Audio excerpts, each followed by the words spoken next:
Hey guys, Midday here.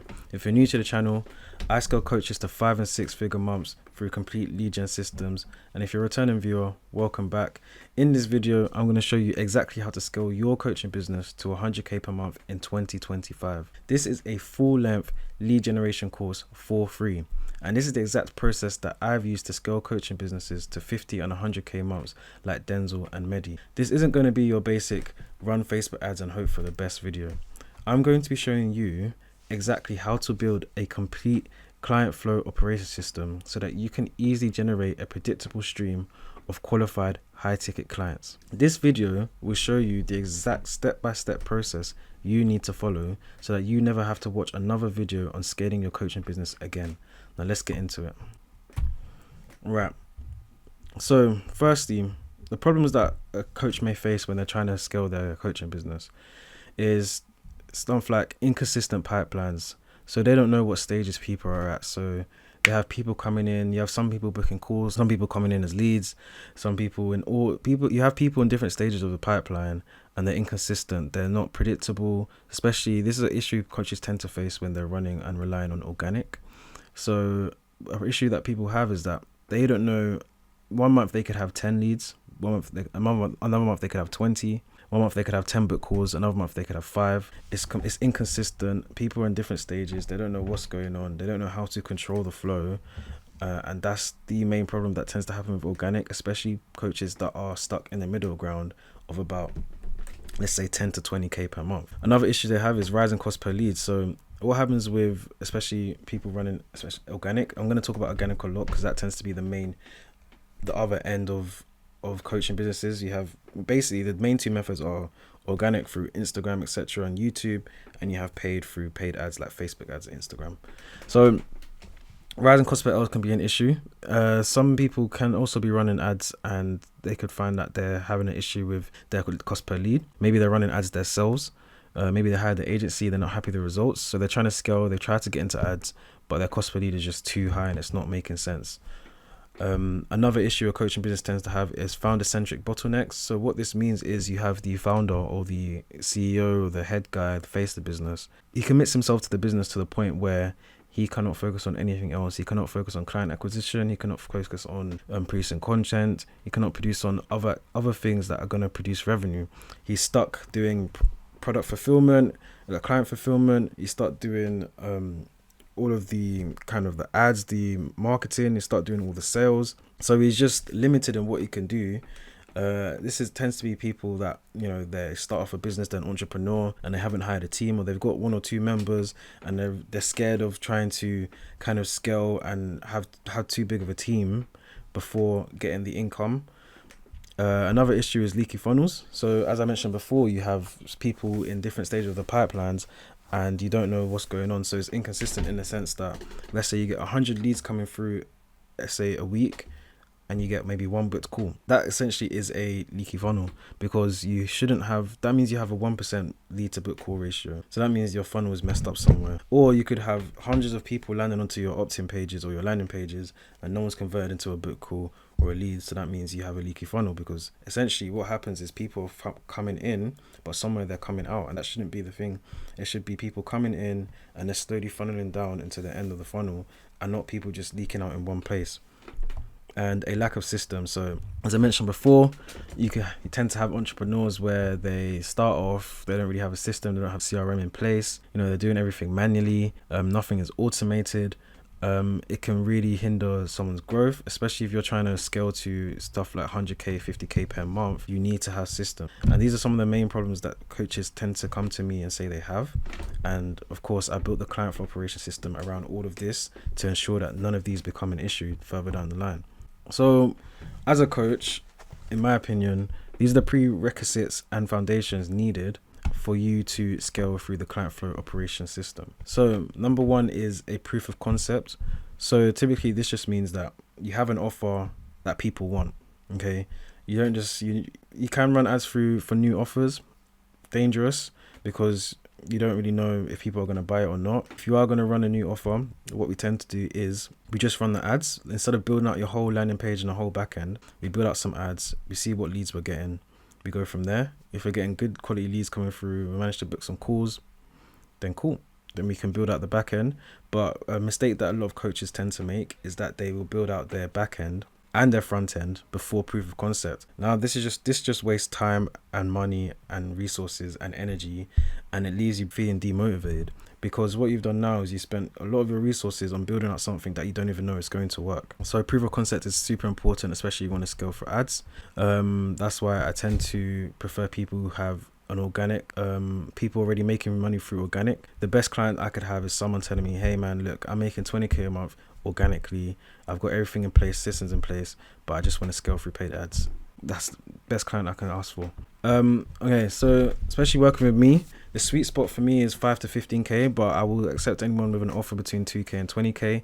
These are good prices that you can sell within reason. Obviously, the lower the price of the offer, the easier it is to sell, and the more expensive it is, the harder it is to sell. But at the same time, you need less sales to make money. So if someone's got a 20k offer, they need 5 sales in a month to make them 100k in 1 month. Whereas if someone has a 2k offer, they're obviously going to need 50 sales in 1 month to make 100k in a month. Another thing that's needed is a dialed in sales team. I cannot stress this enough.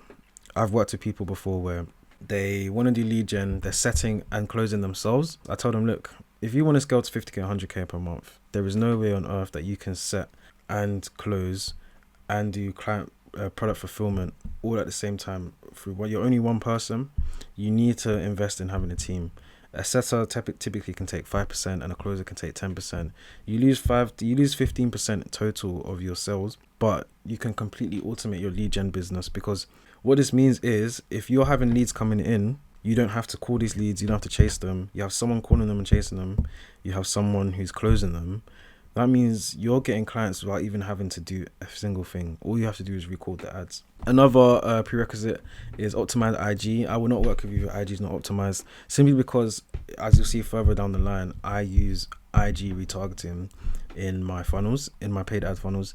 I tend to not accept people that don't have optimized IG, but at the same time, people who don't have optimized IG aren't really looking to scale to 50 to 100k per month. Anyone who's looking to scale to 50 to 100k per month knows that having an optimized IG, especially if you want to run social media marketing ads, it's essential, it's vital. And of course, a $2,000 per month ad spend. Anything below that, look, like go and run Instagram profile visit ads. Just keep people on Instagram, don't take people off. Maybe you can run some instant form ads. But if you want to take people out of Instagram, out of Facebook, you need a monthly ad spend of 2k plus. Especially, as I said here, the minimum offer that I tend to work with can be $2,000. So you need to be willing to spend one client's worth in a month to get clients. Otherwise, then there's just no point. All right, so after getting the prerequisites and the foundations going, there's still a very, very important aspect that coaches tend to neglect, and it's your positioning. So it's all good having the foundation, but if you don't have a good positioning, you're shooting yourself in the foot. Both of these go hand in hand, and you shouldn't even imagine scaling if you haven't got these two in place. So what I mean by that is you need to have a system that can handle volume. If you're going to run paid ads, you need to be able to handle, I say as a rule of thumb, about 3 times the amount of clients you have now. So if you have 10 clients, you should be able to handle another 20 more clients. If you can't handle 3 times more clients, don't even think about trying to scale to 50 to 100k through paid ads. Waste of time. Obviously, it depends on how many clients you have. So like if you are a big business and you have 50 clients, okay, obviously I'm not going to expect you to be able to handle 150 clients. That's a bit ridiculous. But within reason, you need to think about it.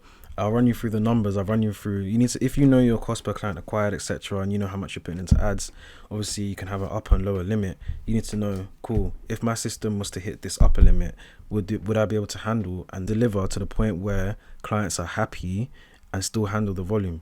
Okay, obviously I scale high ticket coaches, so you need to have a high ticket offer, 2k or more. You need to have a clear transformation / unique mechanism. So what I mean by this is you need to have something that I can say or see, like a proof of concept of you take people from A to B. And typically what I advise is people to have a unique mechanism. So as I mentioned before, I have something called the client flow operation system. That's my unique mechanism. So that's what I use to transform people. The reason why I advise naming a unique mechanism is because it adds curiosity, can even add an element of prestige. People are like, what is that? What are they talking about? So you can go into more detail and explain it at a further point. An upsell is not essential, but if your offer is super low if it's super low ticket, like, you know, less than $5,000 a month, have some sort of upsell where you can bring people in and you can charge them more. Especially clients that are happy, and you know, you do tend to have those eager clients that want to just maybe have a done for you service if you're done with you, etc. Positioning, this is something that I do for you as well. You don't have to have this, but I will research competitors' ads and funnels. If you have any research, that is good, but it's not a necessity. And proof of concept, as we mentioned before, you need to have a proof of concept. So why ASO market? Why the client flow operation system?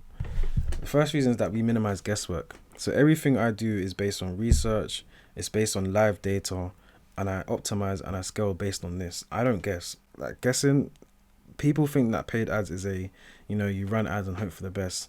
I don't agree. Yeah, you might have some educated guessing because you never actually know what's going to happen, but it's more of a assumption. It's not an assumption based on a gut feeling. It's an assumption based on data. As I said, I'm constantly testing creatives, I'm testing audiences, and I'm optimizing based on this. And I take end-to-end ownership of all the results of the marketing, all the way from a cold lead, all the way to when they end up in the sales call. So this next step that I'm going to share is what I would say is the glue that holds it all together. It's your funnel foundation. If your funnel is not done properly, you are going to have a leaky funnel, you're going to have a rubbish system, you're going to be running all over the place, and you're going to be scrambling because you're not going to know what's going on, what's going wrong. You're not going to know the bottlenecks. You're not going to know, why things aren't, things are just going to fall apart. So the funnel foundation is the one that I tend to go with. There's no one funnel that's the best funnel. If there was, everyone would use it. But I run a booked call funnel. That's what I do. That's my speciality, where it's an opt-in, then a VSL. Embedded in that VSL page is the type form, and the type form is what we use to disqualify and qualify leads. Once people take the type form, they get to go to your calendar if they're qualified, where they get taken to a thank you page. And obviously the calendar will also have some extra questions about the call, some pre-questions before the call that the closer can have access to. With this information, this closer will be able to know how to approach this lead. On top of that, the not a fit page, so long-term nurture. So what this is if people, the type of questions that will come up here in the type form can be financial. Are you willing to invest financially into yourself or mentorship or coaching? If they say no, obviously that's a complete automatic disqualification, but it does depend on the offer and the client themselves, what they want to disqualify people based on. We try not to keep it too strict because you don't want to disqualify a lot of people. And what happens is some people, they don't want to show you, like, they don't want to say, hey, yeah, I'm ready to invest all my money into your coaching because I haven't even had the call yet. So what they do is they might shy away from certain answers. So you don't want to keep it too strict, but you want to keep it to the point where complete time wasters are out of there. You don't want to be dealing with time wasters for two reasons. One reason is because time wasters don't tend to show up. It's going to decrease your short rate. Another reason is just going to demotivate and take time away. Sales team, the closer, he's going to hop on calls. He's not going to close them. He's going to be demotivated, or she. And it's just a waste of time for everybody. It's a waste of money. It's a waste of energy. Now, on this not a fit page, you can have several things.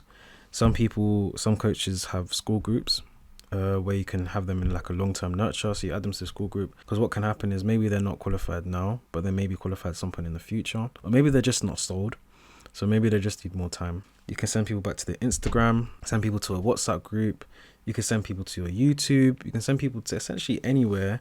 That, because at the end of the day, if the fact that the lead has opted in and got all the way to the type form, they may not be qualified, but they aren't someone that is they typically aren't someone that's completely useless to you or your business. They are someone that probably would benefit from consuming your content. So you don't want to just completely disregard them. So you have them in a not for fit page, a different landing page, and people that are qualified, send them to the calendar. And then obviously with the thank you page we'll talk about more in a second. Now, I have certain kind of things I want to bring up here. My first thing I'll bring up here is the pixel conditioning. Now, the reason I want to bring up pixel conditioning is because when you have another page for calendar and another page for not a fit, you can do something called pixel conditioning. So obviously, if you're running Facebook ads, you install the pixel code onto your landing pages so that Facebook is connected to your landing page, so they know when people book a call, they know when people opt in, etc. So you can track things and optimize your campaign accordingly. If you don't know about pixels, a quick Google search will help you. It sounds complicated, but it's quite simple. It's just a bit of code essentially put on the web. Now, what I mean by pixel conditioning is that if you have the pixel only on qualified, only on where qualified people land on the calendar, that means your pixel is only going to return booked calls for people that are qualified. So what would happen normally if you didn't have any type of conditioning? You would have everyone land on the same landing page, and obviously Facebook's saying, okay, this type of person books a call. If you want booked calls, we're going to send this ad to this type of people. But what you do is, if you filter out anyone who's unqualified, what happens is the pixel reads that as, if only qualified people land on the pixel and they fire, the pixel is going to say, oh yeah, this person is the type of person that books a call, so I'm going to put your ads in front of these type of people. So that means your ad is only going to go to qualified people rather than going to unqualified people, or a mixture of both. So that's what pixel conditioning is. Something that, it sounds complicated, but it's very, very simple, and it can make a huge difference to your campaigns. Another one I want to talk about is opt-in versus instant form. So now, I've run a lot of opt-in and instant form campaigns in the past. Both have their benefits and disadvantages, but I would lean heavily toward opt-in. Instant form can be useful, especially in the lower price ranges, because what instant form does, it keeps people on the platform. So people can autofill their name, number, email, while they're still on Instagram. They don't have to land on the landing page. Then after, you have the option to redirect them to your VSL page where they can book a call. Now, the benefits of instant form is that you get more leads for cheaper. So you have a cheaper cost per result in terms of leads. However, because it's so convenient, people that tend to fill in the instant form, but on average have less intent than people that go to the opt-in page, because they have to load the page. And what happens as well is when people stay on the platform and they filled in their name, number, email, they're less likely to click onto the VSL page to book a call, because they've already filled in the lead. So what's their problem? They don't really have time or energy, or probably don't even care to go to the VSL page. So what I noticed is with opt-in, you get people who are higher intent because they have to come off the platform. They're higher quality as well because they're higher intent, and they tend to watch your VSL more often and book a call more often because they are already on your funnel when they filled in the opt-in. So that's why I would say opt-in versus instant form. I always would choose opt-in. Split test. One thing that I always split test on the opt-in page. Sometimes I will take a screenshot of the VSL and have like a play or pause button. And obviously when people click on it to play the video, it comes with the opt-in form, and they fill in their name, number, email. And I will just split test as well, that versus just having the opt-in form on the page. For some reason, what used to always work was having the screenshot of the VSL, and people click on it to try and play a video, the opt-in form comes up. But what I've noticed works better is having the opt-in form, just the opt-in form on the page. I'm not fully sure the reason for this. Maybe it's just less friction. It's just right there in front of you. You're not wasting anyone's time. But obviously you split test this because it doesn't work for everybody. It doesn't work for every offer. Some offers you're better off with the VSL page and then clicking on. So that's something you should split test. And when you're creating funnels and landing pages especially, you need to constantly be split testing, because you need to test different hooks. You need to test, different copy. You need to test different VSLs. All of this you should always be split testing, in my opinion, because what can work today might not work tomorrow, and what worked yesterday doesn't work today. And on top of that, you need to keep changing up as well. It reduces fatigue, gets people onto it. So what will happen is someone might click onto your VSL page one time and then they don't want to watch the VSL, but then they click on it another time and they see, maybe the page appeals to them more. So then maybe they watch the VSL and they book a call this time. Lead magnets. Now, lead magnets can be controversial. I'll touch on this more later, because thankfully I have two examples. I have Denzel, who had his VSL as a lead magnet, which is the free training, whereas Mehdi, he had an actual free course as a lead magnet, which is a lot stronger as a lead magnet. Now, there's benefits and disadvantages to both, which I'll go in later down the line. But always have some sort of lead magnet. The trick you can use with your VSL is that you can give people a little bit of kind of guidance and training, and you can advertise that as a free training. Typically, if you have no sort of lead magnet, not as good, but at the same time, you have a higher cost per result, but you get more higher intent and higher quality people coming on. It's all about, with marketing and with ads and all of this, it's all about finding what works and finding a balance, because sometimes strong lead magnets work really well. You get loads and loads of leads, but then those leads aren't as interested in what you have to offer. They're just interested in your lead magnet. So if it also depends on your sales team as well. If your sales team is super dialed in and they can convert people that aren't as interested in, then you're better having strong lead magnets, especially even with instant form. If you have a super strong sales team that can convert people with lower intent, then by all means get people with get people with a cheaper cost per result that are lower quality. And it also depends on, you know, the motivation of your sales team. Like, are they going to constantly complain that, oh, there's low level leads, there's low quality leads? Or are they gonna, you know, are they relentless with it? Are they gonna still attack every single lead like they're a high quality prospect? It all depends on all these factors. These are all factors you need to take into account. You know, your sales team, marketing and sales are not separate. Marketing and sales should be together. They're one whole body, because they work in unison. If one's off, the other's not gonna work. No matter how dialed in, then nothing's gonna convert. You can have the best sales team in the world, but rubbish marketing, you're not gonna get any people coming in through the door. So it's all down to you and your team. You need to know your team's strengths. You need to know your team's weaknesses. So here's the VSL framework. Obviously it depends on what your exact niche in, who you're selling to, how much your offer is. That depends on the exact framework you're going to use. But as a rule of thumb, you have hook, pain, authority, solution, offer, future patient, objections, and then with your clear CTA. So a hook, clearly calling out the ICP and who they are. You need to make sure you feel like you're talking to them. You need to address their pain points, so what they're struggling with. Okay, like with ads, you just very briefly spend on each bit will be like 3 seconds, 5 seconds, 10 seconds. But obviously with VSL, you could talk about the hook for 30 seconds. You can talk about the pain point for like a minute or two, authority for several minutes, etc.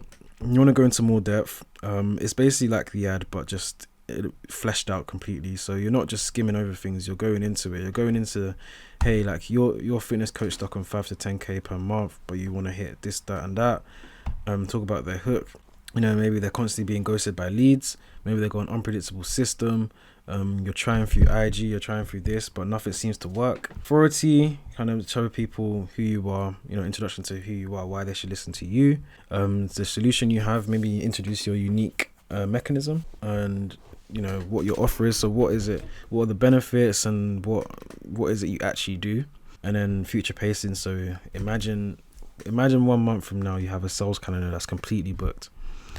Objection handling, and then you have your clear call to action, which is to book a call 9 times out of 10. So let's go over this brief script that I got into. So it's just an intro for a high ticket coach. So if I was running a VSL intro, this is how I would start it. So you have your opening hook is, if you're a high ticket coach who refuses to settle for unpredictable revenue and you're capable of scaling to 100k per month and beyond, this training will change how you think about client acquisition forever. When you talk about the problem, most coaches hit a ceiling because they rely on referrals, patched together funnels, or agencies who only run ads. That creates rising ad costs, low start rates, and leaky handoffs. And every missed 5k client is another 60k a year lost. Staying stuck isn't just frustrating, it's expensive. So you see how I talked about the hook, and I've gone into their pain point, and I've kind of used maths as well. So one thing as well is super important. Try and use maths when you can. Some people are especially business to business and high ticket people, they are very numbers orientated. So me saying, 5 missed client a month is 60k a year. I'm saying it's not just frustrating, it's expensive. And I'm relating to this person because they're going to start thinking, yeah, you're right. I'm missing out on a lot of money. 5k client a month doesn't sound like a lot, but 60k a year really is. That's some families' income, household income. And then a bit of authority, credibility. I'm Midday, creator of the client flow operation system, and unlike freelancers or generalist agencies, we engineer the entire journey from cold click to booked call. So there's one accountable owner for results. That's why clients like Denzel scaled from 12k to 81k per month, and Mehdi went from 0 to 60k per month using paid ads. In the next few minutes, I'll show you exactly how we do it so you never have to guess again. So thank you page best practices. Thank you pages tend to be neglected sometimes because some people think that they're not important, but this can be what decides whether someone's going to turn up to your call or not. One of the first things you want to deal with in a thank you page is objection handling. Now, a thank you page, by the way, is a landing page with a video. of you kind of, which I'll go over in the script, what's actually in the video. But there's a video, and what I tend to have is, frequently asked questions and then maybe testimonials down below. So one of the first things you want to deal with is objection handling. This can be done briefly in your video, the thank you page video. It can be just something like, what if I have questions, or what? You don't even have to say what if I have questions. You can literally be like, if you got any questions, make sure you bring them along. Make sure you bring your numbers. Make sure you bring this. So you're kind of answering some of the questions they may have before the call, or about the call in this video. And obviously, if you have frequently asked questions below, these are you want to have the type of questions that people may ask, and you want to answer them before they get onto the call with the FAQ section. You want to hype them up, man. Hype them up, I'll go into in the thank you page script. Exactly what I mean. You want people to feel good about booking a call. You want people to feel like, oh my gosh, like I need to go to this call because in this call I'm going to get so much value. You need them to know that, it's worth their time. You need them to feel good about it, essentially, because people who feel good about something are obviously going to show up. Whereas if it just feels like another sale, you're just trying to sell to them, they're not going to show up. They're going to lose interest as the time goes by. You want to set the boundaries. So tell them, hey, you're going to receive an email with a confirmation. Make sure you accept the meeting. Make sure you accept the time. Make sure you're on time. Make sure you're in a quiet room. Make sure you show your face, etc., etc. And a clear CTA. So as I said, check your emails and check your confirmation, accept the call, or what they need to do, what they need to bring to the call. And if you go into the thank you page script, it'll kind of make more sense to you here. So, for example, if someone booked a call with me, I would come and have a script of, congratulations, you booked your strategy call. That already puts you in the top 1% of coaches who take action instead of waiting. Now, here's what happens next. You'll get a confirmation email and an SMS. So make sure the time is locked in your calendar. On the call, we'll map out exactly how the client for operations system applies to your business. We'll look at your offer, your funnel, and your numbers, and show you the fastest way to scale with certainty. Come prepared, be in a quiet room, turn your camera on, and have your notes ready. This is the first step towards building the same predictable system that scaled Denzel to £81,000 per month and made it to $60,000 per month. We're looking forward to meeting you and showing you why the top coaches trust us when growth really matters. So I've done pretty much all of these things here. I've got the clear CTA. I told them what they need to bring, what they need to do. So make sure it's locked into the calendar. I've set the boundaries. I've told them that they need to come prepared, a quiet room, camera on, notes ready. I've hyped them up. So I've said, congratulations. That already puts you in the top 1% of coaches who take action instead of waiting. We're looking forward to meeting you and showing you why the top coaches trust us when growth really matters. It doesn't feel as salesy here. It feels like, you're genuinely interested in helping them. So they're more likely to turn up.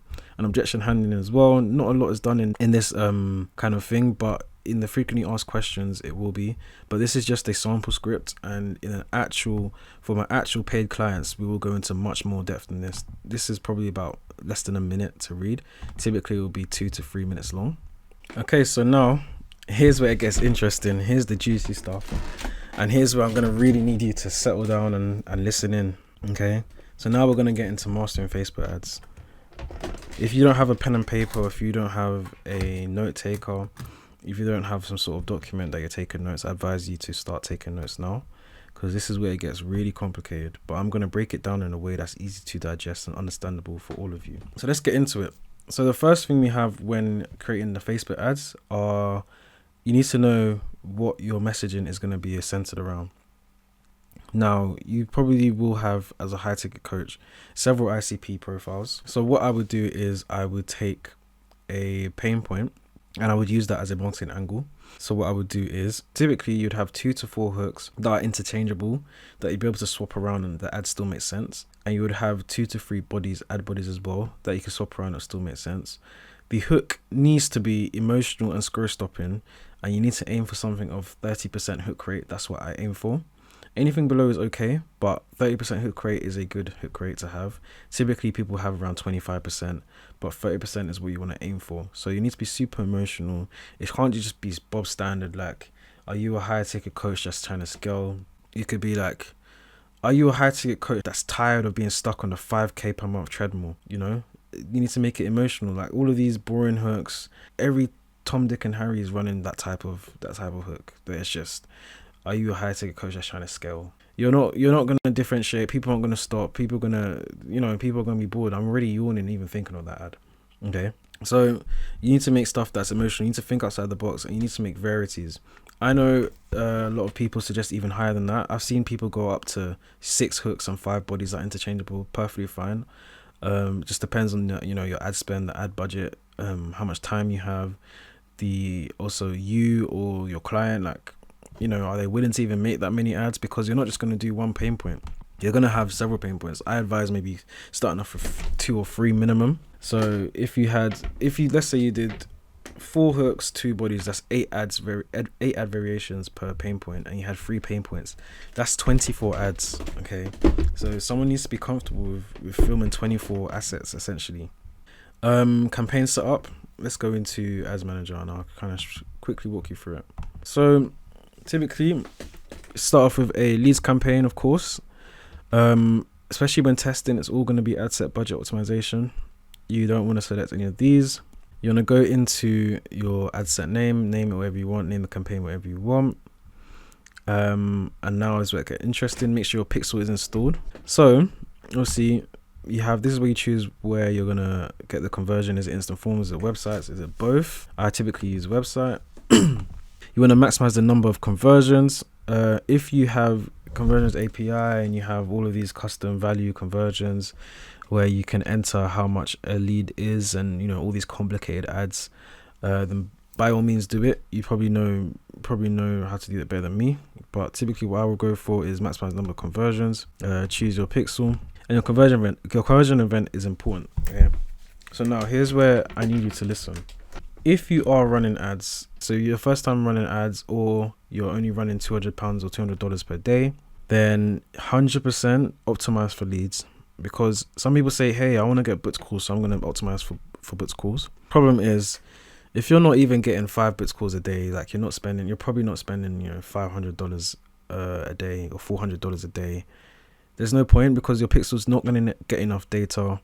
You're going to see a super high cost per lead, super high cost per booked call, and it's not going to benefit anybody. You're going to think, why these ads don't work, Facebook ads suck, they don't work. You're going to think your funnel's broken, you're going to think your ads are broken, but really and truly, it's your pixel targeting. Now, even if you are willing to spend a lot of money and you don't have data from before, I would start off with a lead optimization, because you need to give the pixel data. So you would typically optimize for further up in the funnel. And as you get the data and ad spend going, you then switch and optimize for something like schedule and booked calls. So if you're spending less than $400 a day, you should be optimizing for lead. I'll be real. You want to get the pixel enough data so you can optimize, and you want to, at the end of the day, like if you are getting loads and loads of leads coming through, you are likely to get more booked calls. Whereas if you optimize for booked call and you're getting barely any leads coming through, you're just not gonna get any booked calls, because people have to follow the funnel stages regardless. So that's super important. I'd start off with leads, especially in a lower budget. Okay, so people ask me as well is how much is minimum to spend. Now, if you are really serious about running your lead gen campaigns and signing high ticket clients, if you're not willing to spend $100 per day, then you need to go back and you need to think about whether paid ads is for you and you're ready to scale, because you're just not going to get enough data like that. Needless to say, I myself have ran campaigns at much lower spend. I've ran funnels with much lower spend, and I've seen other people run them at much lower spend. Now, I'm not saying don't ever do it, but I'm saying it's more of a gamble, because the more you put into Facebook ads, the more you get out. So you might put in $50 a day, and you're thinking, damn, I'm not really getting any leads, I'm not really getting any data, everything's happening so slowly. What's happening is that the pixel's not getting enough data to optimize. Okay, you're not getting enough leads to even fill up your calendar. Everyone's demotivated because you're not getting enough results. You're demotivated because your ads aren't optimizing, so your cost per lead is still high. Everyone's unhappy. You think Facebook ads don't work. Your sales team think your ads aren't working. You're looking at someone to blame. Facebook at the end of the day, like you're just not putting enough money. So you need to spend more to get more, and the fastest way and the best way to do this is by increasing your ad spend to at least $100 per day. If you're able to increase your ad spend to $100 per day, your pixel can optimize faster. that if your pixel optimizes faster, what this also means is Facebook's going to know who to target. So that means your results, your cost per result is going to go down as well. And this makes a huge difference compared to when you're spending $50 and $100. Okay, I would even advise as much as $200 per day. And what you typically will see is, some people even say a minimum $400 per day, but $100 is a start, and it's very possible. And lower is very possible as well, but it's more risky. So it might sound crazy me saying the more you spend, the less risk it is. But if you're spending $200 per day, you're at less risk of having a bad campaign compared to if you're spending $50 per day, as long as everything else is dialed in. And obviously, we will run testing first. We're not just going to spend all your money and, without having any kind of idea that it's going to work. But if you have a good proof of concept in the first place, then you're taking much less of a risk because you know that people do want your offer. So it's all about just getting the traffic. Okay, so typically I would start ads for the next day, because what happens is if you have a budget, let's say even this £20, the time currently here is all right. Well, that's essentially it for setting up the campaign and creative testing. So what I would have is I'd have one ad set per pain point, because the ad set is the machine learning program. You want to have all the ads aligned and having the same messaging, going to the same people. Because what tends to happen as well is some people, they will put different messagings in the same ad set, but what this does actually is confuse the machine learning and mess up your cost per results, because some of the ads are meant for some people and some of the ads are meant for other people. So you want everything to be consistent and within the ad set. So I would have a good starting point if you want to test is $50 per ad set. So you have 3 pain points, 3 ad sets. You have the 8 ads in each ad set, and you have a $50 budget. And obviously this is all on ABO. Anything testing typically is ABO. I can't really think of, at the top of my head, any scenarios where you have CBO for testing. So the audience testing, it's split because it depends on what you have now. What I would run typically is most of my budget would go to broad. So this is just an example, 60%, 20%, 20%. But most of my budget goes to broad because this is the most scalable. It has the largest audience size and it has the most options and it's the most consistent. And what I mean by that is you can have a broad ad set running for longer typically and still have a consistent cost per result compared to lookalike and interest stacking. Now what lookalike stacking is you have certain audiences like warm audiences, so you have maybe qualified leads or you have booked calls or you have something like people who have paid in full, and you create a custom audience based on this customer list. You upload the CSV and then you tell Facebook, hey, I want to find people that are 99% similar to these people. And what it does, it creates this audience for you. So you would stack a few of them if you have these numbers, or if you have these audiences, you would stack them into one ad set. So what would happen is you take your winning creatives. Okay, now this kind of machine learning stuff, yeah, when you're running broad, it's important to have all the same messaging, the same ads. That's because you're running broad. But when you are running lookalikes, however, it's not an interest. It's not as important. So you can take. So let's say you had 8 ads. You had 24 ads, 3 ad sets, yeah. And let's say you choose 2 winning creatives from each one. So you have 6 ads in total from the 3 ad sets.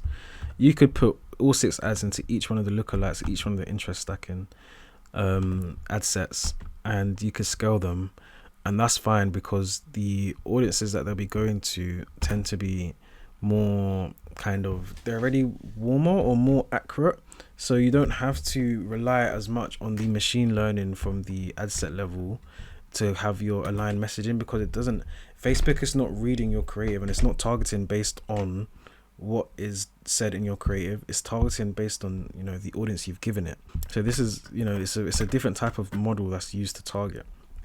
Now interest stacking is, as you obviously are aware, you can search up interests. So if you're a coach or you're looking for fitness coaches, then you could type in fitness coach, for example. You could type in entrepreneurs, you could type in fitness, certain keywords that are super important to the audience that you are trying to target. And obviously you'd run these on ABO. And what people tend to do as well. Okay, yeah, we'll go into scaling after.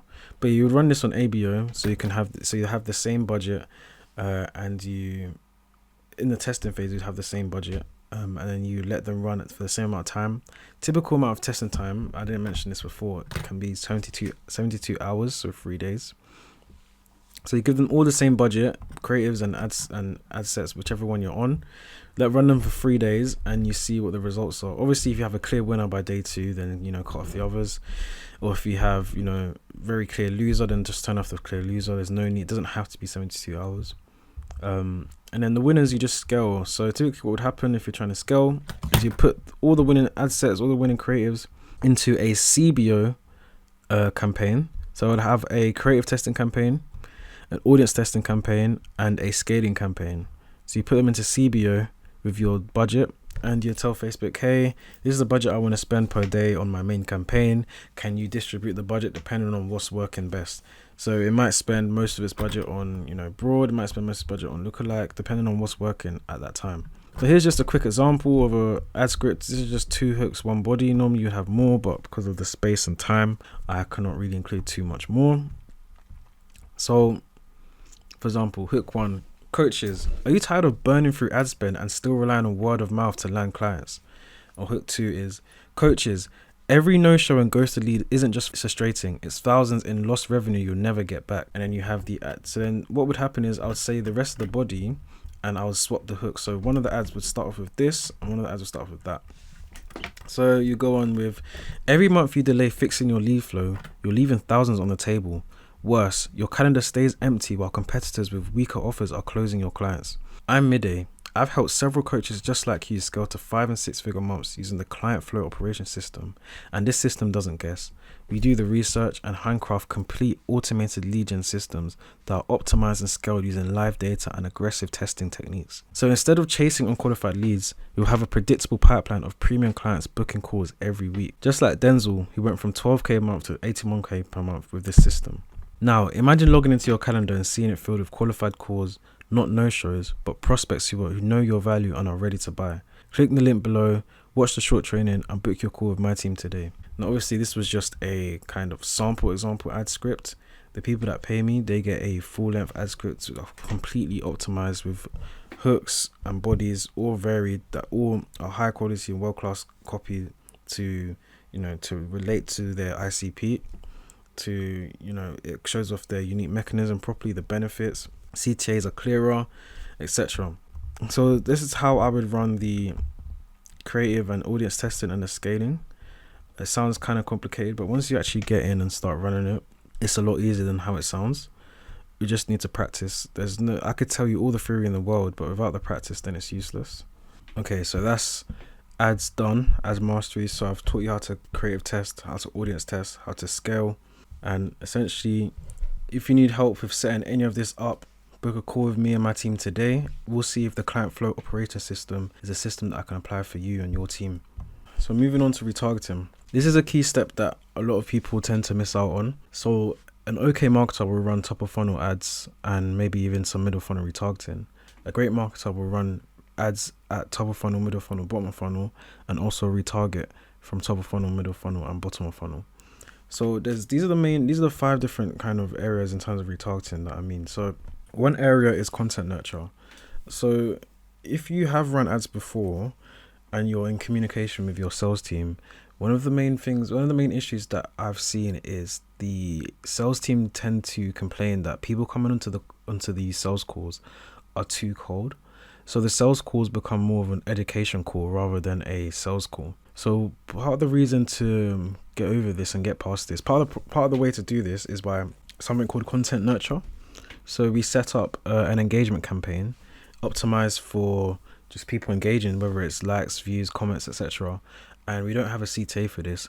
So what this is essentially is, depending on what makes sense for your business, what budget you have, different types of content are sent out at different stages of the funnel. So one method is to send content to anyone who's watched 10 seconds of any of your cold ads, and this is just generic content, just kind of reels you'd post organically, easy to digest kind of content, and it just familiarizes the cold audience with you and yourself. And what this does is by the time someone watches a few pieces of content, they watch the first cold ad, then they watch some of your content, then they're retargeted with another type of ad. They're a lot more warmer, a lot more familiarized with you. So what I aim to do through all this retargeting is to turn someone from cold to warm just from ads.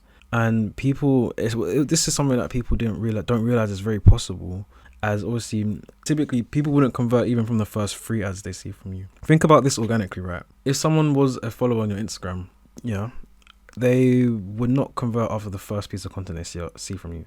Probably not the second, probably not the third, probably not the fourth, probably not the fifth, probably not the sixth, seventh. It's probably into the double digits worth of content. Okay, so the average person needs about 7 hours and 11 or 12 touch points to turn from a cold audience to a client. So who's to say that you can't do this through ads? By the time I finish explaining this retargeting mastery, you're going to understand how to turn someone complete from a cold audience all the way to someone who's very, very warm and ready to purchase. So another method of retargeting is people who visit the page. So for example, people who visit the Instagram page, they're retargeted with certain types of content. People who land on your opt-in page but don't fill in the form, they're retargeted with certain types of content. Typically you would do kind of FOMO and testimonial kind of social proof kind of ads. Anyone who is engaged or anyone who's, become a lead but hasn't taken on any action further down the funnel. So they're a lead but haven't booked a call. So typically something we set is anyone who's become a lead, they get retargeted by a carousel of testimonials. This could be videos, this could be screenshots. Another thing I said was video viewers. So for example, someone who's watched 25% of your ad or 50% of your ad but haven't taken action, then they're retargeted with certain types of content. Objection handlers. Now, depending on your bottom of funnel ads are possible. They're only possible when you have a audience size of a certain number. So I believe that the minimum audience size Facebook needs to have to be able to create an audience is 1,000 for you to be able to run ads to an audience. So if you are in the stage where you are getting hundreds of booked calls in a week, you may be able to run bottom of funnel ads to people that have booked a call. And this is stuff like frequently asked questions where someone is maybe you or the face of the business or one of your team members, they're doing like a Q&A type of ad. So they'll read out a question or someone will read out a question to them and then they're answering it. So essentially what you want to do is you want to handle objections through this ads, because you can give people social proof, you can handle objections, you can educate, you can teach all through the ads. There's no reason for you not to be able to do this. Testimonials as well. Testimonials I tend to run further down. So anyone again who's become a lead, maybe you want them to book a call, you want to send them back to the funnel, or you want to send them to your Instagram page, because what happens is, especially through ads, some people don't feel comfortable opting in, putting in their name, number, email from an ad, someone they don't know anything about you. So what I'd sometimes do is I retarget based on anyone who's become a lead, and then maybe I want to send them to the Instagram. So I'll run an ad, and it's a follow visit profile ad, and I'm retargeting people based on a certain percentage of video views or whether they've taken a certain action, and I'm sending them into the funnel. And then what I would have is I would have setters in the Instagram DMing every single person who follows, and that way you create like an ecosystem.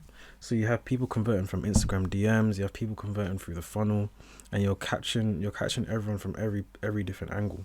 Now, I know this sounds really complicated. Because this is where the magic happens, there's only so much I'm willing to give away in terms of retargeting. But as I said, if you want to see how I can apply this to you, book a call in the link below and the link in the description, and I'll show you exactly how I can apply this to you. Whether you're a sales coach, a business coach, a fitness coach, coaches of all kind of niches, as long as you're English speaking and you work in pounds and dollars, there's no reason for me not to be able to apply all of this to you. So you need to look at your business. You need to figure out where your bottlenecks are. So retargeting doesn't have to be very active. It can be more of a reactive process. So typically when I would launch an ad, sometimes I launch ads with just the direct response first ads. And then what I do is I build out the retargeting based on the bottlenecks and where the issues are within the business. So if we're realizing we're getting loads and loads of leads coming through, but we're not getting any booked calls, then what I can even do is I can script out ads that are saying, if you've seen the journey, you may have even seen the free training, or something along the lines, just telling them that you've seen the journey, you follow the page, you followed along, you've seen this, you've seen some of my content, but you're still hesitant on taking the next step. Then you say, look at my client Denzel, for example. He was in a similar position to you, and in just 3 months of working with me, he made his first 100k. That's just for an example. And if you want to see how I can apply this system for you, click the link below, book in a call and speak to my team today. So that's an example of being a reactive retargeter, where you can use ads to fix the bottlenecks within your business very easily and very cheaply. Whereas if you are retargeting, typically won't be more than 20% of your ad budget. So if you are spending $200 a day, the retargeting could be run for up to $40 a day, and you're gonna clean up from it. Retargeting has crazy ROI because much cheaper to run, and you tend to get a cheaper cost per result when it's done properly. You can retarget warm audiences, you can target cold audiences, and you can even do things like sequence ads, which I've seen and done before, where you run one ad, and then people can only watch the second ad after they watch maybe 50% of the first ad. And then people can only watch the third ad after they watch 50% of the second ad. And what you can create is like a sequence of ads that are very intentional and very deliberate. And what you can also do is, as people go further down the sequence, or as people go further down the funnel, you can put more of harder to digest content in there, because you don't need to, at the top of the funnel, what you are kind of optimizing for is you want to get engagement, you want to get people into the funnel. And then what you want to do down the funnel is filter out the time wasters, filter out the brokies, and filter out the people who are less qualified to be in your funnel. So that's why as you go further down, it's okay to have more harder to digest content, as long as it's more educational, because you want people that are serious, and these people they know who you are, and they want to find out more about you and see that you are someone that is worth investing into, for spending their money into as an investment. So that's kind of the trick of it, and that's the way you need to think about your retargeting, especially as a business coach, if you want to scale to 50 and 100k per month. One thing as well is frequency caps, especially with retargeting. It's because your audience sizes are smaller. What can happen is Facebook can just keep spitting out the ads to the same people, and you get some people that have seen the ad 4 or 5 times within a few days. So what I would run is frequency caps, and essentially what this will be is something like, I put an impression cap of 4 per week, so people aren't spammed with the same retargeting ads over and over and over again. Okay. Also, it's very, very important, and this is one of the things that I focus on, is looking at the data. So looking at where the bottlenecks are, looking at where you want to increase things, like looking at where your engagement is dropping off, where in the funnel you're dropping off, where in the funnel people are leaking, for example, where you need to increase, what areas you need to increase to get you the targets that you want to hit, how you can maximize revenue essentially by doing the least work. So I'm going to go into this more when I go into some of the numbers with some of my past clients, and I'll show you exactly what I mean by this, and how retargeting is how can it be implemented to maximize this. And I'm also going to talk about what to not obsess over, because it's very easy to obsess over the wrong numbers. And at the end of the day, you want to obsess over what's going to get you the most amount of revenue with the least amount of cost or time. So here is the pipelines essentially in the CRM systems. Typically what you have is a new lead. You might have stuff like no answer 1, no answer 2, something like this, like a tag, to say if the setter's called the lead and they haven't answered, and then they know that they need to be followed up. Then you have booked call, so then they'll get a tag, or they'll move into the booked call stage of the pipeline.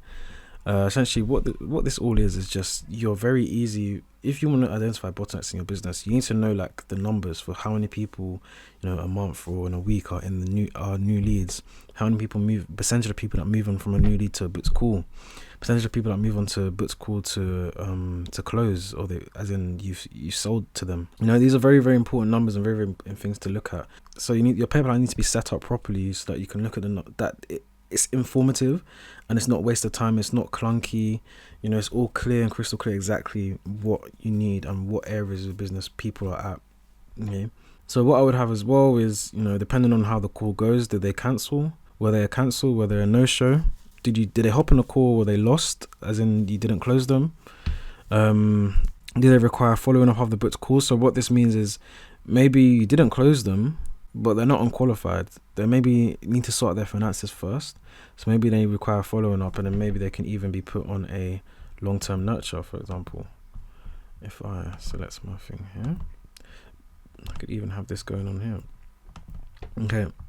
And obviously if they're if they're lost, they're cancelled, the book's full, they might require following up. They might put them into a long-term nurture. I'll try to simplify this as much as possible, but it's usually never this simple. You tend to have a lot more depending on your niche, depending on the needs of the business, depending on the size of the business. Now, all of the things I've mentioned today, they're all very kind of general, because there's never one rule fits all, one size fits all. And when it comes to ads and marketing, there are so many variables that affect your results that people don't even understand. For example, the amount of followers you have, how good is your organic content, even your ad account, where you're selling, even like, how good your English is, even stuff like your race, whether you're black, white, whether you're Asian. These all affect like how people react to your content, how people engage your content.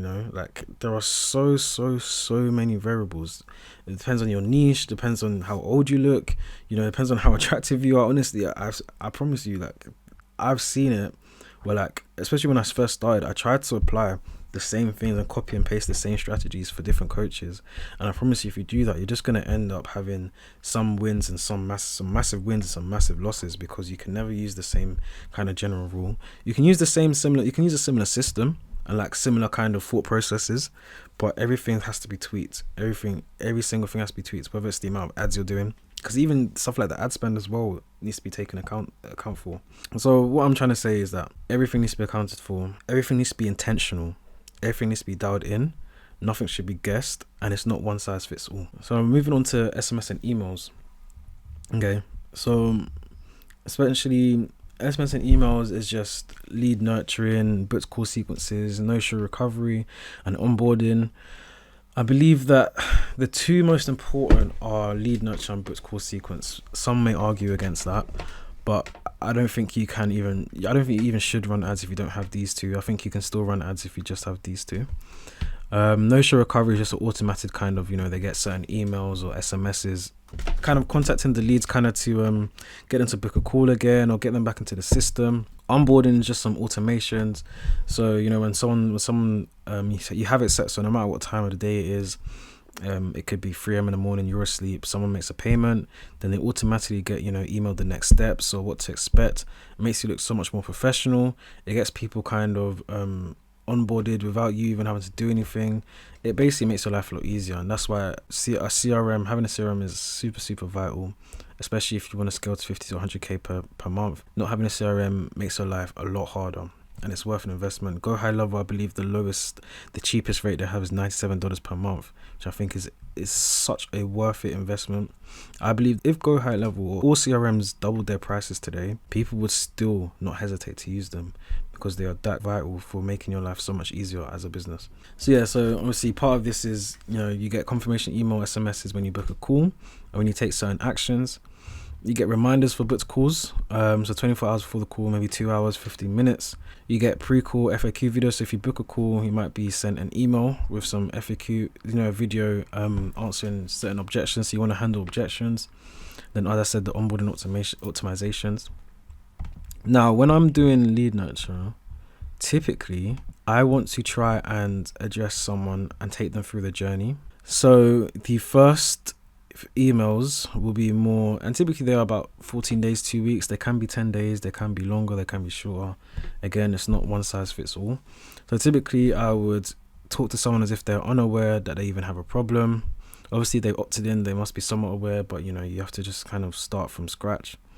The next emails I'll send them will be problem aware, so tell them about a pain that they might be having, and then I'll take them to solution aware. So now they know that a solution exists, but they don't know that you're the best one. Then the next emails will be product aware, so now you're actually kind of selling to them. Obviously your CTA is to book a call typically, because they're leads, but they haven't booked a call. Now they know your offer, but they need some convincing. And then most of the ways when they're ready to buy, the final emails, they should be ready to buy, get them on the CTA, get them on a call. But those are the kind of stages you take them through, and there's many different ways of doing this. There's no one set way, but typically you start from like an introduction, and maybe another email would be like talking about a problem, and then Number 4 would be when you're introducing your unique mechanism, and you want to create social proof. You want to create credibility along the way as well, and you want to handle objections. So some of these emails can be case studies and breakdowns. Some of these emails can be testimonials. Some of these emails can even be linked to your other pages like YouTube and Instagram, where you break down stuff in more detail. And then obviously the last emails is more of just hey man, don't hesitate. You know, you want to create some urgency in there. You know, maybe you only have 3 slots less for this month. Maybe you offer them a discount if they sign up, if they book a call within a certain amount of time, etc. But SMS and emails go hand in hand with the kind of essentially it's retargeting, but in a different format. I believe wholeheartedly that if you are a coach that makes clean looking content, it doesn't have to be the best content in the world. As long as your content looks clean, it looks professional, and what you're saying has value. If you run some creative testing, take your best creators, run it for some audience testing. Take your best audiences creatives, put them into one scalable campaign. Alongside all this testing, you found out where your bottlenecks are. You create some basic retargeting ads. Alongside, create some SMS and email nurturing sequences. That is the basic formula you need to scale to 100k per month. There are businesses, they've used systems and funnels that are weaker than this, and they scale to much higher than this. If you do all these things properly and make sure your content, all your content is dialed in and it's all connected, it makes sense with each other. There's no you're not saying one thing on the ad and another thing on the VSL. As long as everything is clean, everything is professional, and everything you say makes sense and has value, there is nothing stopping you from scaling to 100k per month. Now, this is where it gets kind of interesting again. The benchmarks and ranges are super important, because you know how I was saying you need to look at your numbers to determine where your bottlenecks are, and you need to react accordingly, especially when it comes to retargeting. These are the benchmarks that I kind of take, but you see what it says there, what matters the most is what's making money. Okay, so before I get into these numbers, I want to make it very clear to you that it doesn't matter. Maybe not with opt-in, but with some of these numbers, it doesn't really matter. As long as your revenue, your ROAS is good, it doesn't matter. Obviously, you want to increase these, and the best way to look at it is you need to look at, okay, cool. Firstly, what number is low in compared to the benchmarks? Is the lowest compared to benchmarks? And 2, how easy is it to increase this number? Because you might think, oh my gosh, like opt-in rate of only 20%. If I can double that, then I can double revenue essentially if you do the maths. But increasing an opt-in rate from 20% to 40% is incredibly difficult compared to if you have a lead to booked call ratio of 10%. Okay, that means, so opt-in is just the amount of people that click onto the landing page and actually fill in the form. So for every 10 people that land on the opt-in page, 2 of them should fill in the form minimum. Okay, if it's less than this, you need to go work it out and go figure it out and go increase it. Lead to call books rate typically would be a minimum of 10%. Obviously, as I said, there's no one size fits all. These are just very rough numbers. There are businesses out there that probably have way worse numbers that are making crazy money. Okay, and there's probably businesses out there that have better numbers that aren't making as much money.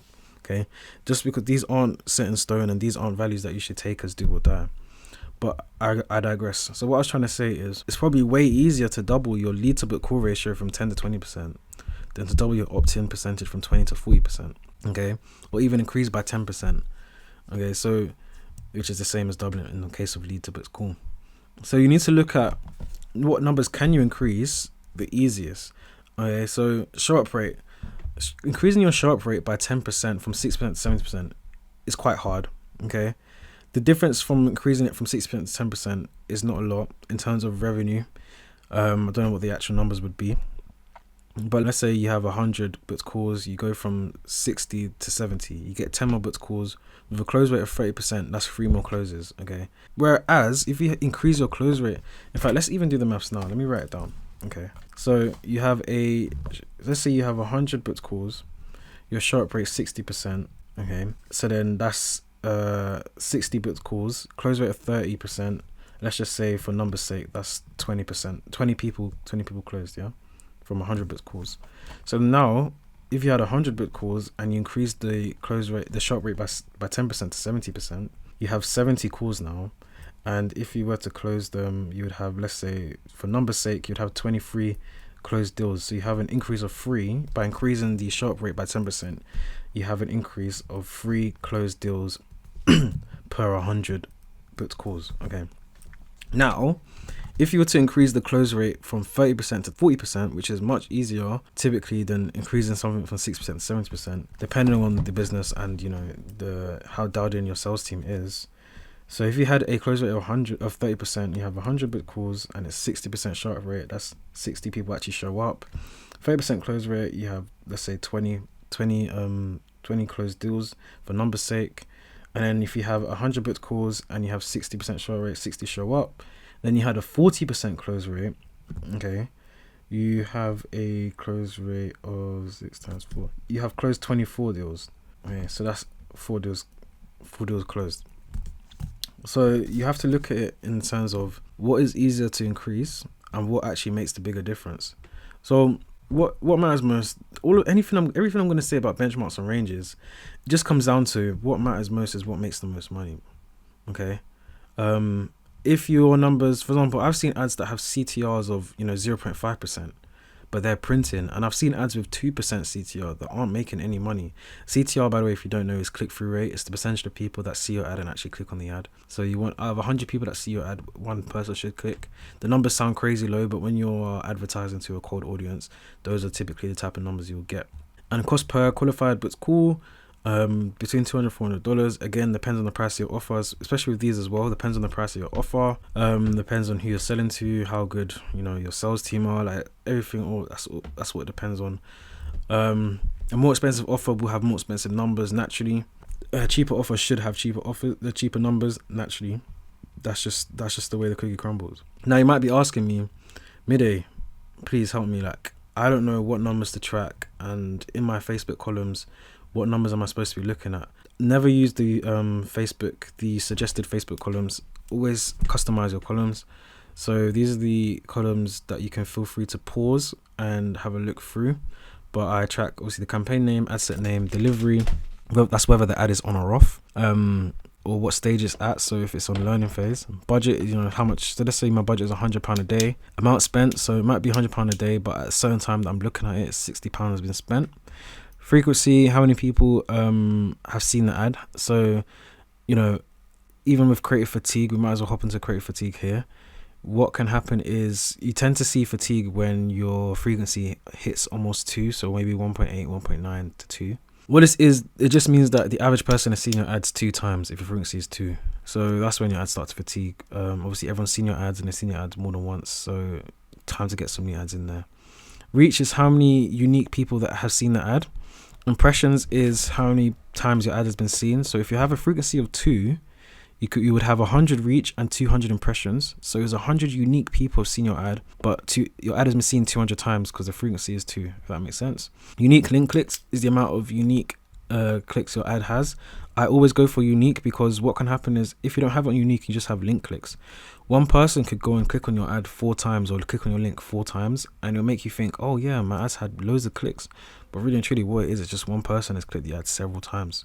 So I always track by unique. Unique click-through rate. So again, it's the same thing. So unique link clicks, click-through rate, I believe is people clicking onto the landing page. Oh, that's just percentage wise. Sorry. So they're the same thing, but this is just the amount of numbers wise, and this is percentage wise.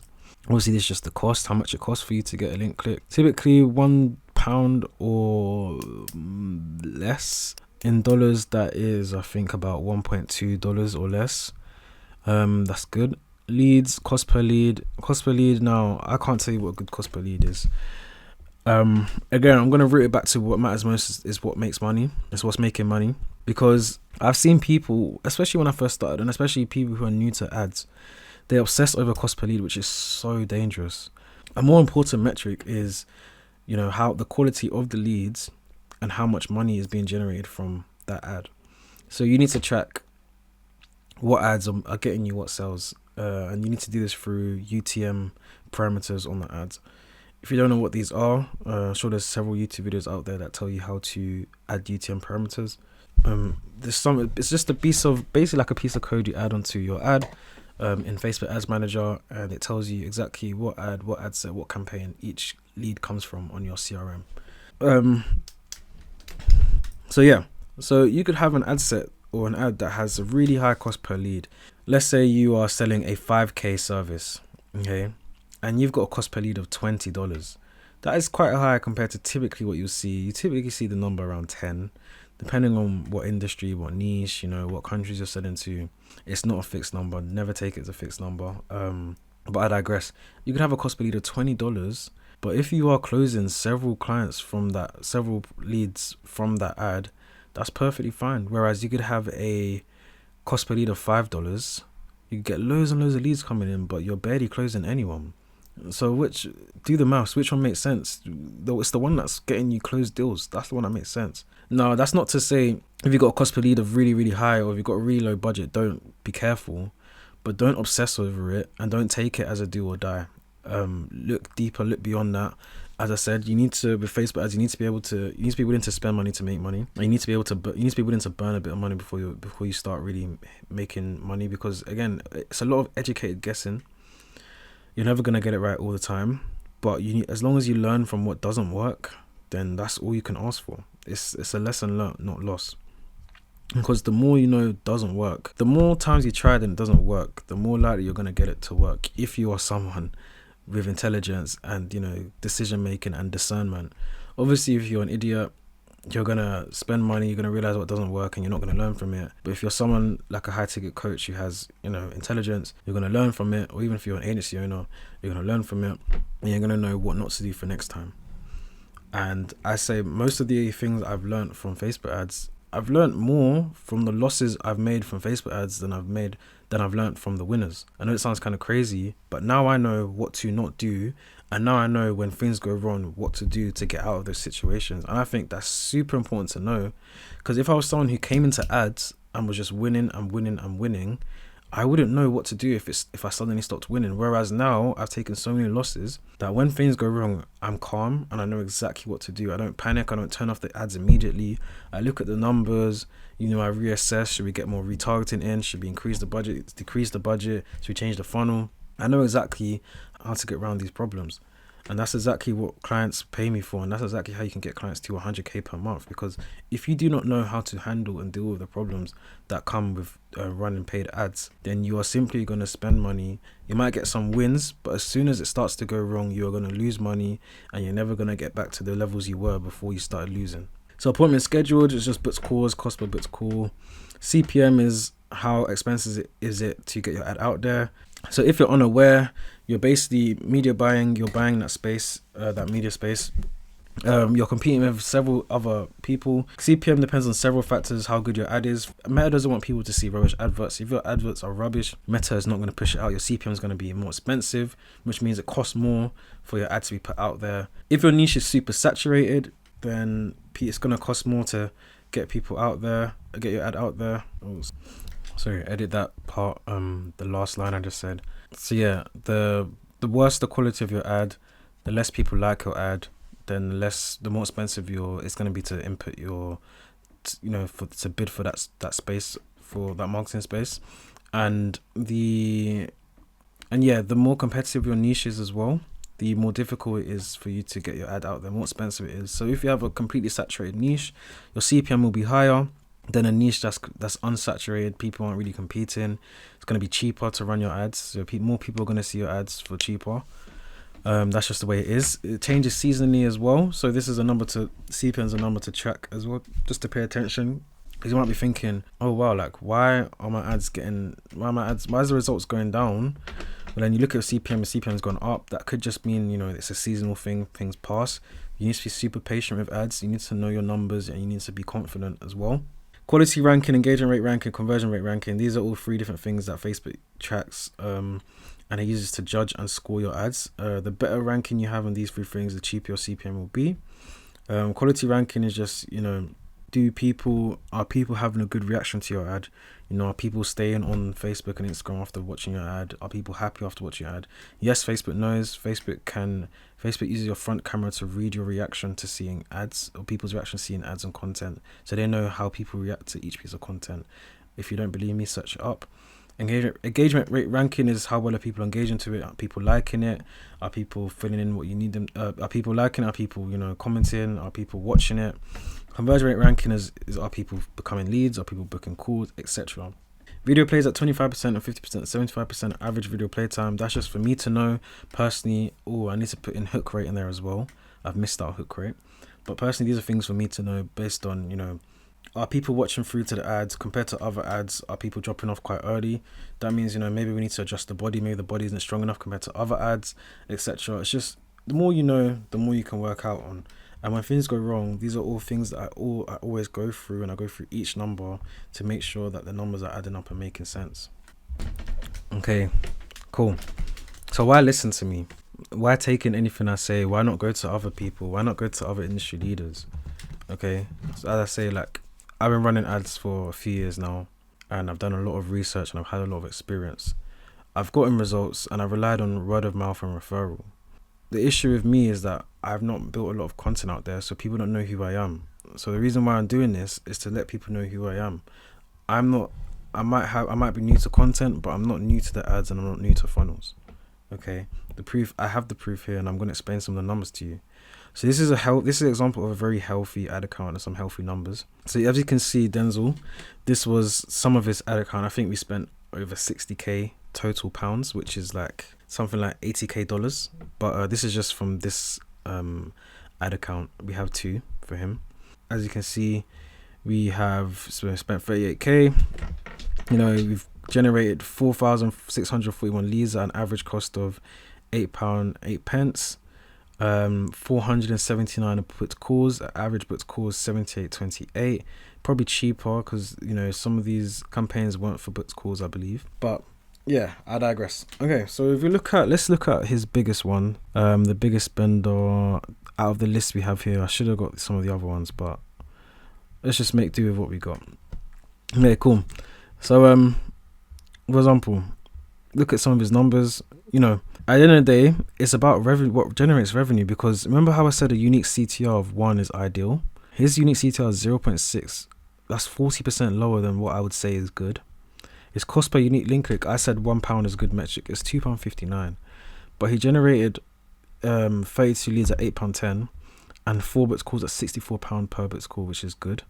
Now, the metrics I track is, first you want to rank things based on what are they getting further down the funnel. Okay, so ideally it's closes. How many deals are closed from this ad, which you can't track from Ads Manager unless there is a secret to doing that. When people book a call and you send them to a page, yeah, and providing that they're probably still on the same browser, or depending on what tracking you have, if you have Conversions API, this would work, or Hyros. If you send them to a thank you page when they purchase and you put your pixel in there, I believe you can track purchases. And obviously you need to put the event code for purchases. Now you need to go further down the line. So purchases or sales is the number one metric that determines whether an ad is good or not.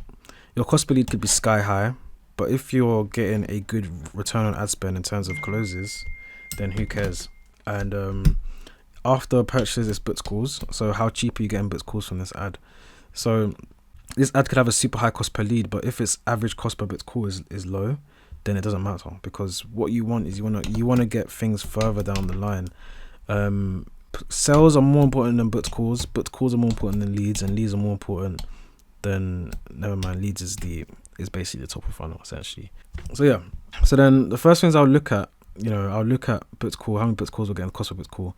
Then after, if you haven't got any booked calls, I'll look at the leads. Okay, how many leads are we getting, cost per lead, what are we getting? And then, if I'm still not happy with the ad, then I'll look at, the other metrics like, your CTR, your frequency, your reach, your link clicks. Then I'll use them to determine whether the ad is good, whether it's bad. Okay, but appointment schedules, sales closed leads, they hold way more weight than these numbers. These numbers could be absolutely rubbish. Okay, these numbers could be appalling, but if it's getting us booked calls and it's getting us deals closed, who cares? It's about what is generate revenue, and that is the most important metric. That's what matters the most, because you're in this to make money.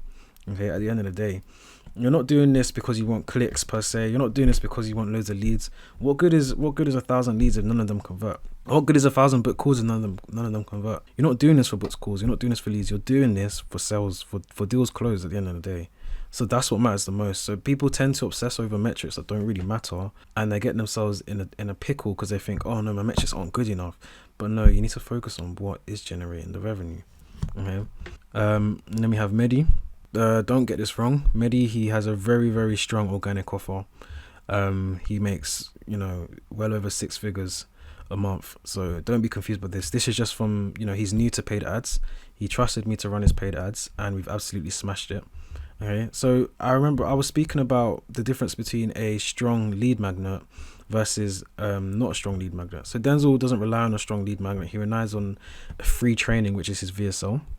And Medi, he gave out a free course essentially, so he's got a much stronger lead magnet which he relies on for the ads.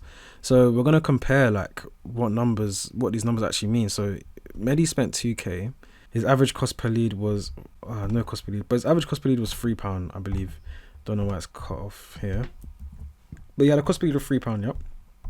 Denzel had an average cost per lead of £8, whereas Denzel, the quality of lead Denzel got, remember I said don't worry about certain metrics as long as they're converting.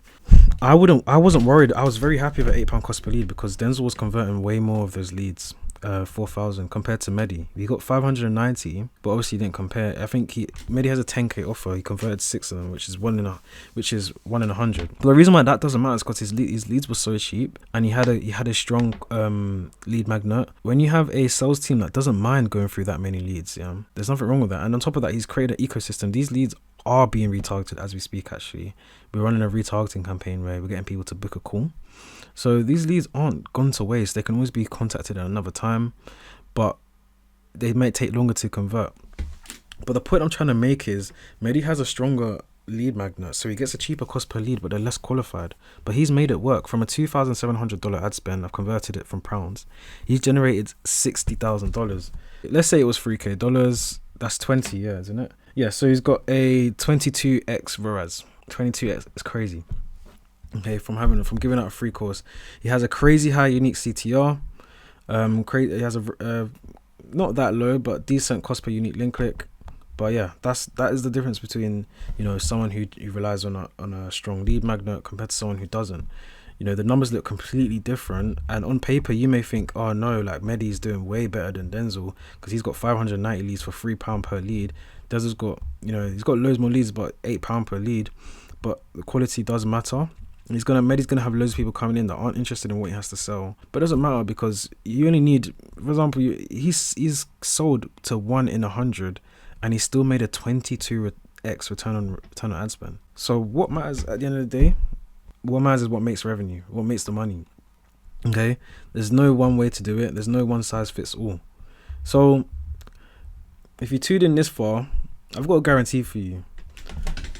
I guarantee that I'll make you at least a 3x ROAS within 90 days of working with me. And if I don't, I work the 4th month for free.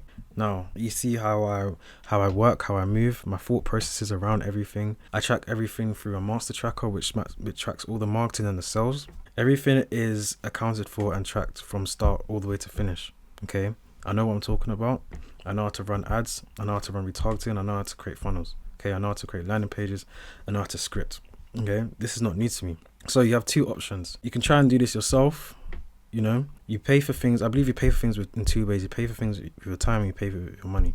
You can pay for it with your time. You do it yourself. You try and use the methods that I've implemented and try and use the things that I've touched on here. You may get some good results. You may not, but it's not guaranteed because there's a lot of guesswork, and I haven't revealed to you exactly 100% everything that I do and the little tips and tricks I have to help me get those 22x ROASes. Okay, or you can pay for it with your money. You put in 1k into ads, I'm going to give you 3k. You put 2k into ads, I'm going to give you at least 6k back. Okay, that's if we're a good fit. Okay, so you pay me to do it for you. I run everything, I script everything, I test everything, I optimize everything, I scale everything. The only thing I need from you is to record the ads that I send to you, and everything else is completely automated to you. You get a predictable stream of high ticket clients without you having to do anything except from record videos. So let me know how that sounds. If it's something you're interested in, click the first link in the description, book a call with me and my team today, see if we're a good fit, and if we're a good fit to work together, I'll build you your exact client flow operating system where I manage and take responsibility of everything from a clicked ad all the way to a booked call, so that you can get high ticket clients at your doorstep without you having to do anything but record ads. So look, the information in this free course genuinely has the power to completely change the growth of your coaching business for the better. So I hope you went through all of this, got to the end with a bunch of notes and got some value from it. At this point, you have two options. Try and implement all of this yourself and spend the time, money, and headache of figuring all of this out step by step, and all of the problems you will 100% face if you're doing this for the first time, like burning through thousands in ad spend with poor results, getting leads that ghost and don't convert, and dealing with fragmented specialists who don't take ownership, and struggling with low quality leads that never show up. Or you work with me to help you build out this entire client flow operating system. And if we're being honest, if you're not already at 50 to 100k per month, you 100% need help. And that's why I want you to click the first link in the description and book a strategy call with my team. This is for you if you want to avoid doing this all by yourself and want a team of experts building your entire client flow operation system for you, from the market research, the ad creation, and all the way through to the CRM setup and lead nurturing and automation. So if that's you, click the link below, book your strategy call, and I'll speak to you soon. Make sure to like this video so you can easily find it again. Subscribe to the channel for more videos on lead generation and Facebook ads for coaches, and I'll see you soon.